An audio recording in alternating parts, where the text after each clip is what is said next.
Hiya viewers. Today you're in for a treat. Today actually is my first YouTube video, and I figure why not start it off right. So can I get a big congrats? Cause first of all, you're part of history, and first of all, and second of all, this is my first YouTube video. Purpose of this video right here is to show you guys how to use common hand tools to perform preventative maintenance and do your own car repairs. And that, my friends, is the reason why we're here, to save money. In the long run, that's what you want to do. You want to save money, and you want to be successful, and you want to also have fun while saving money. You get the best of both worlds on this channel. So let's start by showing you guys some ratchets. This right here is a quarter ratchet. Moving along, this is a 3/8 ratchet. This is the most common one, I think. In my eyes, this is the common one. This is the one I use most.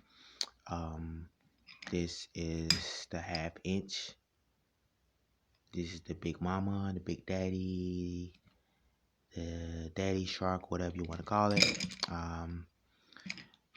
Moving along to ratchet heads. This is called. These come in all the different sizes, but I just got small one because I don't have a lot of room on this little table right here. But these are universal joints, and you want to get these to all the different ratchet heads too, because these can help you out in a bind where it's not a lot of space and it's very congested. So these will help you out a lot. Bolts and screws and nuts that are very far to reach and get to, you want to use extensions like these. You can even put them together and make them longer. You can buy the ones that are very long. I have those too. Like I said, I don't have a lot of space. These are deep wheeled ratchet heads. You want to get you an assortment of these too for the different ratchet sizes. Something that a lot of mechanics don't express about grabbing, and all the newer cars are using these, especially the foreign cars. They use torque bits on a lot of their nuts and bolts, so you're gonna grab you some of these too. Upholstery and doors and getting into window regulators, you want to use these. These are very common nowadays. Everybody's using them. Instead of the old screw and taking apart with a screwdriver, they want to converting to these. So a lot of cars are converting to these. Moving along, secondary tools, needle nose, pliers, stuff like this. I pick stuff like this up at Family Dollar, and you can even get free tools by going to like junkyards, and not junkyards, but going to garage sales. It's a little or nothing. You get $2 and pay $1.50 for something that costs ultimately like $3, $4 to $5 at AutoZone or something like that. So this is gonna save you a lot of money. This channel is about saving money, and that's all I care about, is saving money. It's where everybody wants to be successful and save the most amount of money. And that's what this channel is going to show you how to do. Fix cars and have some fun and save some money. Moving along though, always grab you some good flashlights. This is my baby though.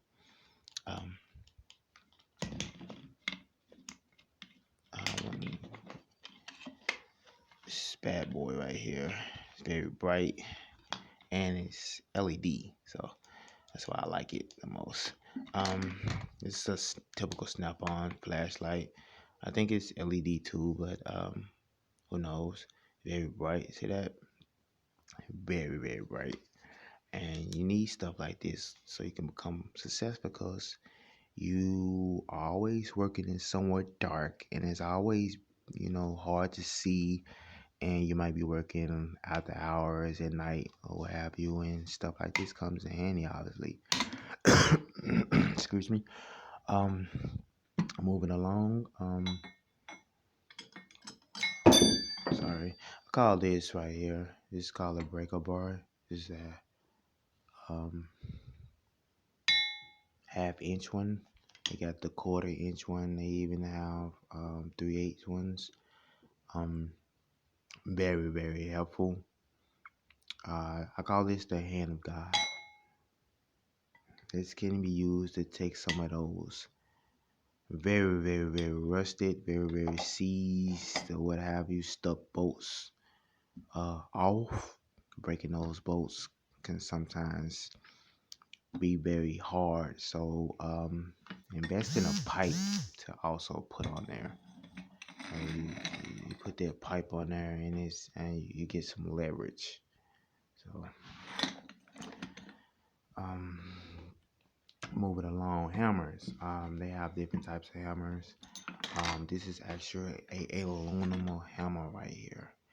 And I use this thing to beat the crap out of stuff.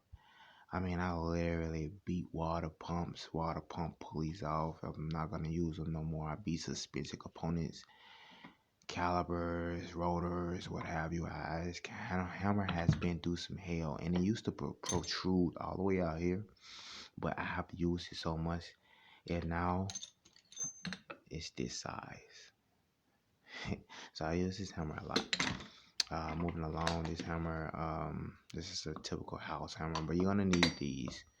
It's always gonna need to beat the crap out of some stuff, cause sometimes stuff, rust is not a car's friend. And I don't know where you guys live at, but I live in Michigan, and it's a lot of rust, cause the salt trucks in the wintertime and the cold and the different type of elements and seasons, and you wanna invest in some hammers and, like I said, breaker bars and pipes like this, so you can better get to those bolts.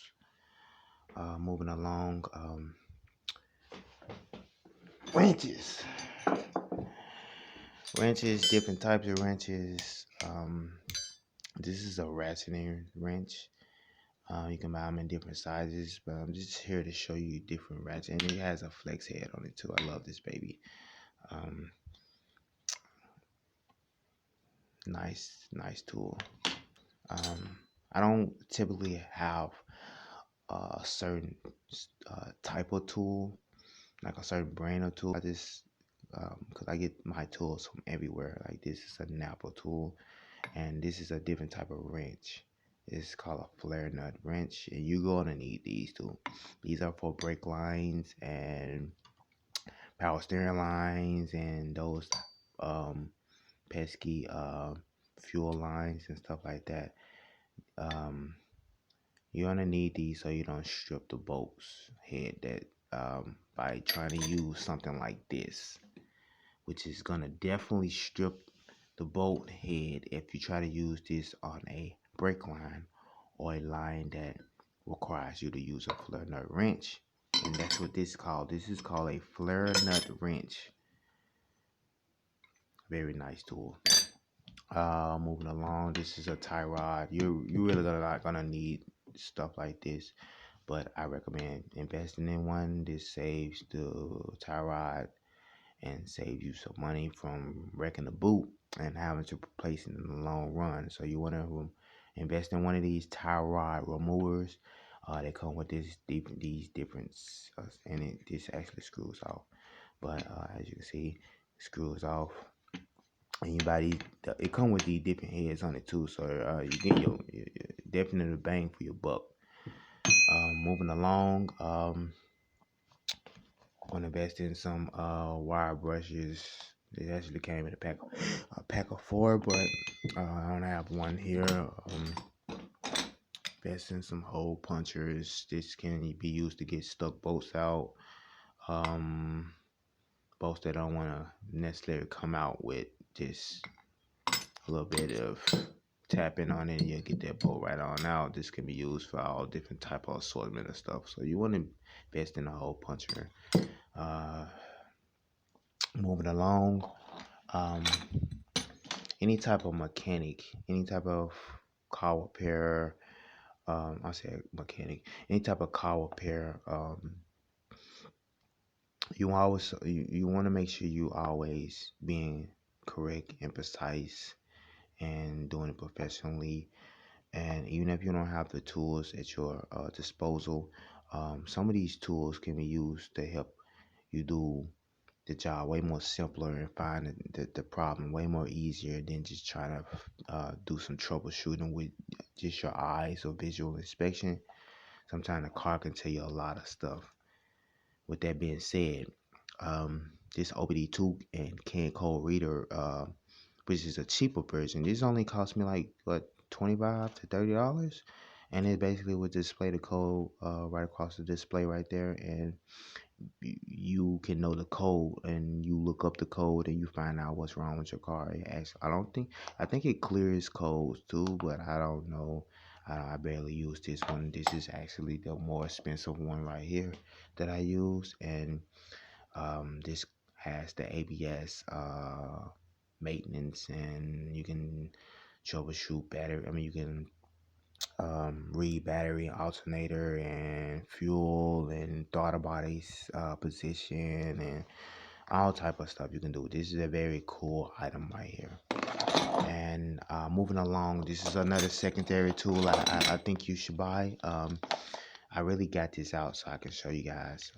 This doesn't look like much, but this bad boy is used in brake applications and depressing the piston in the caliper, so you can be able to slip the caliper back onto the brakes, because obviously when you put new brakes on, the piston is going to be compressed more than a brake pad, so sometimes you have to compress the piston back so you can be able to slide the caliper back onto the brake, the caliper bracket, and which is holding the shims and which is holding the brake shoes. It's a very good tool to have. Obviously, I have more tools, but these are some tools that you can buy. I know this was a lot of information, and this is just my first video. I plan to go more into details about the different tools you can buy, upgraded version of the tools that you can buy to basically make you be a little bit more successful, man. And I think I actually picked this up in my school by mistake. If I'm not mistaken, I actually may have picked this up. Um, See that? GRCC. But sorry, GRCC. Um,